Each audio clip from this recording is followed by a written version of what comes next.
All of us agree that America is the greatest country on earth. We attribute this success to our unparalleled freedoms, our abundant natural resources, but there's one critical factor that can't be forgotten: immigration. That the U.S. is the strongest economic and military power on earth is no accident. It was earned by opening our arms to the world's political and intellectual refugees, by giving them the freedom to take risks and own their own accomplishments, and by fostering a national identity that welcomes strangers to become as American as the rest of us. For years, we've been on the winning side of the global brain drain, but today we find ourselves on the other side of the drain. We used to invite the brightest minds in the world to come, make this their home, and become Americans with us. Now we turn them away. We turn away advanced degree graduates in STEM from our best universities. We turn away entrepreneurs who want to start businesses and create jobs for our constituents. We turn away medical professionals willing to fill gaps in healthcare shortage areas.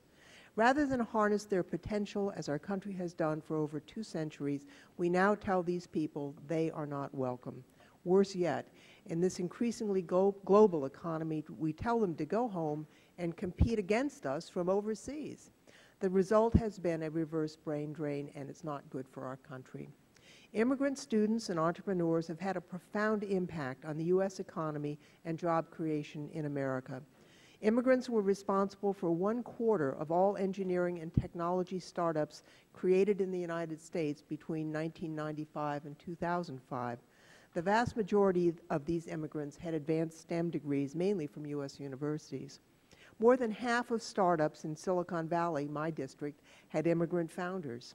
Immigrants were named as inventors or co-inventors in 1/4 of international patent applications filed in the United States in 2006. Due partly to immigration, our country, with just 5% of the world's population, employs 1/3 of the world's scientific and engineering researchers, accounts for 40% of all R&D spending, and publishes 35% of all science and engineering articles.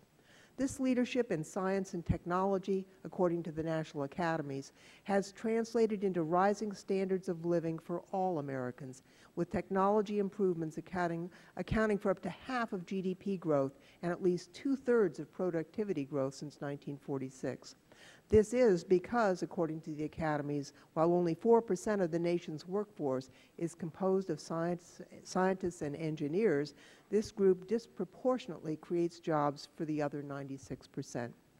A recent report by the Partnership for a New American Economy, a bipartisan group of businesses founded by New York City Mayor Michael Bloomberg and News Corporation CEO Rupert Murdoch, found that more than 40% of Fortune 500 companies were founded by immigrants or their children. These companies currently generate a staggering $4.2 trillion in revenue each year. All of these statistics make it clear we must find a way to keep more of these minds in America. In 2005, at the request of Congress, the National Academies issued a very sobering report on the country's eroding leadership and economic leadership in science and technology. The academies reviewed trends across the globe and found that, due in part to restrictive immigration policies, the scientific and technological building blocks critical to our economic leadership are eroding at a time when many other nations are gathering strength. According to the report, although many people assume the United States will always be a world leader in science and technology, this may not continue to be the case inasmuch as great minds and ideas exist throughout the world.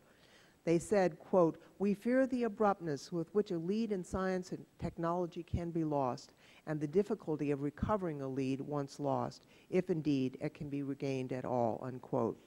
America's greatest advantage in the global economy is our unique ability to innovate and incubate new ideas and technologies.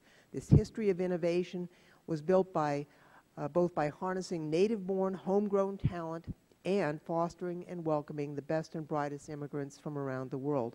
While we focus on the need to welcome those earning graduate degrees in STEM fields from America's greatest universities, it's also important to remember that many of our tech innovators did not receive their immigration status based on their degrees, but because they were family-based immigrants or refugees. Think Google, think Yahoo. So we need to reform our broken immigration system, I believe that we can do the whole thing when we work in good faith together in a bipartisan manner.